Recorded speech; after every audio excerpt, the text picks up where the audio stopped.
Bienvenue dans cette troisième partie intitulée L'intérêt du 3-3 pour un club et pour un entraîneur.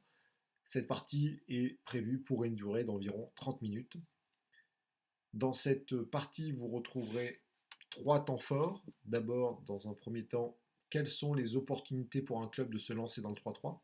Donc cette partie sera plutôt descendante et informative, avec une possibilité d'intégrer un brainstorming pour enrichir des échanges. Il faudra bien évidemment parler de l'attractivité pour les petites structures, notamment celles ayant des effectifs limités ou des infrastructures réduites, l'accessibilité, la participation à des compétitions, le dynamisme que le 3-3 peut apporter à la vie du club, les deux nouvelles ressources et bien sûr l'augmentation de licenciés.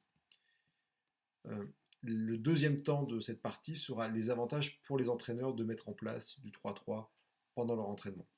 Déjà, permettre une formation du joueur à un jeu rapide, le changement de statut, la transition, les développements des compétences individuelles sous un autre angle, favoriser la polyvalence.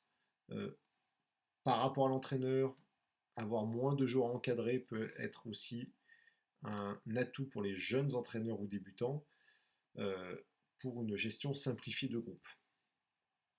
Enfin, le troisième temps, c'est l'échange avec les stagiaires. Pour impliquer activement les participants, je vous propose de travailler par groupe, diviser les stagiaires en plusieurs groupes et poser les questions suivantes. Selon vous, quel rôle pourrait jouer le 3-3 dans votre club et quels freins percevez-vous à son intégration? Et au bout de 5 minutes, quand ils auront rempli leur réponse, faire tourner les feuilles entre les groupes et demander à un nouveau groupe de proposer des solutions par rapport aux problèmes ou freins identifiés par les autres groupes. Si le temps manque, certaines activités peuvent être écourtées ou reportées. Ces thématiques seront également approfondies pendant le 16-10 prévu en juin.